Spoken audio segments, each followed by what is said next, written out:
Hey guys, it's that Dividend guy coming at you with another dividend investing video, but this one's a little bit different. This is actually a growth stock, kind of a speculative play actually.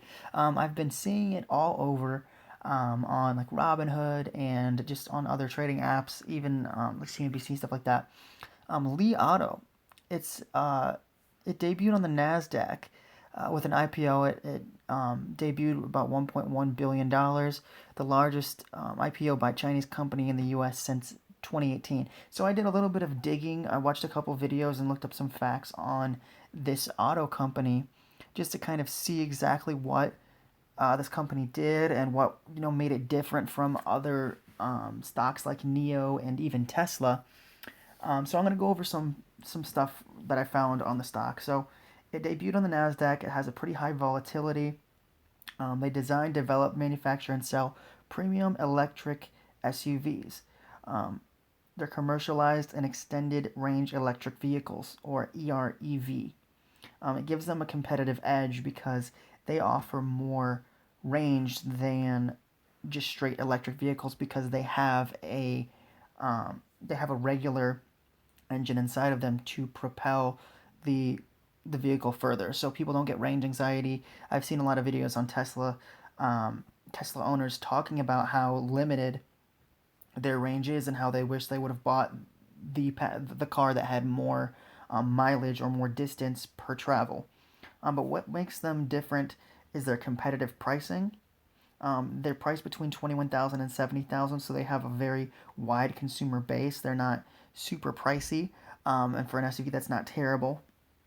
But they have commercialized EREV technology. They have smart tech, and they offer a better. They say they offer a better experience than competitors, and they offer effective quality control. One of the things that I've seen, not to knock Tesla, but I have seen a lot of videos talking about how the paint job was not complete in the Tesla, how some of the features that were promised were not delivered upon once people bought the car, which that's not good for your consumers because if you're if people that buy your product, if they like the company, they like the car, but they have issues with it and they didn't get what you promised, they're going to have issues and give the product back. So they're broadening their customer base. It has a gas engine used to extend the range, which is something that straight up electric vehicles don't have. So that's something that I do like over something like Tesla, where it's straight electric. I've heard and seen a lot of people talk about how they get distance anxiety or trip anxiety based upon the fact that there's not a charging station around them, so they can't do long trips in their Teslas or electric vehicles. That's I've heard a lot about that. So it does have smart tech, like lane assist. It also can get up to 800 km for range. They sold 46K units since 2018. But there are a few issues that I see with the stock. The ownership is really complex, as it is for a lot of Chinese companies. If you are considering going into this versus a Tesla or a Neo or Nokia, take take a look at this structure because it's really weird, and it was one of the reasons why I actually looked into this. And I'm like, I don't like the ownership structure, so I wouldn't go into it personally. Um, so look into the ownership structure before you invest. Another one big red flag for me is they had a $10.8 million loss for this quarter. So I don't invest in a company that's not profitable. If the company, I invest for dividends, and if it's a growth stock, it needs to make money. So like I would only invest in some of the big names. Like even I would be comfortable with Tesla, but that's because they became profitable, right? But if a company's not profitable, then I'm not interested in them. So I was good up until I saw the ownership structure and how this company is losing money. So they lost 10.8 million for this quarter. They're not a profitable company. They lost 343 million in 2019. But even though this kind of helped, but it wasn't enough to sway me to buy the stock. Even though they're not profitable, the assets nearly triple the liabilities of the company. So even though they're losing money, they can afford to lose it. They have a cash cushion that protects them from going bankrupt. But again, it doesn't.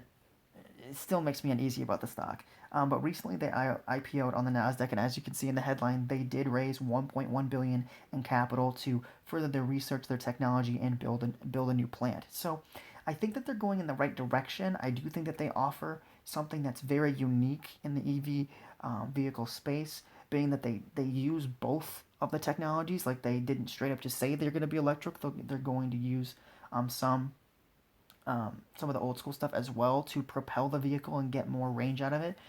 But just given the fact that the ownership is super weird and they're not profitable, even though they do have enough money to do that for a while, I'm not interested in the company. I just wanted to see how you guys felt about it. I know there are a lot of Tesla bulls out there, which I am one.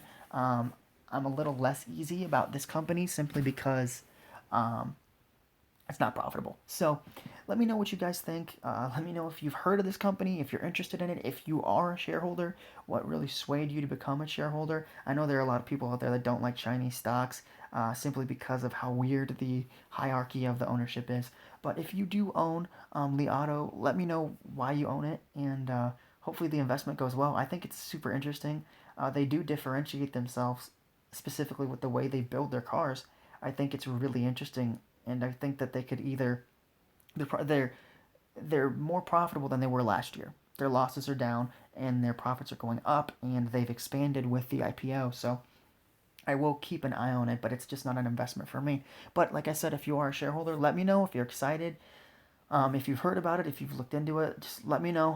I know it's a little bit of a different video. It doesn't have anything to do with dividends, but I did see this all over the place, and I wanted to cover it because I wanted to see what type of discussion we could have on my channel. So thank you guys so much for watching. Remember to hit the subscribe button, hit the bell notification. I post videos Monday through Friday on my portfolio, and I try to do more newsline stories, headline stories for you. So thank you guys so much for watching, and I'll see you guys in the next video. Take care.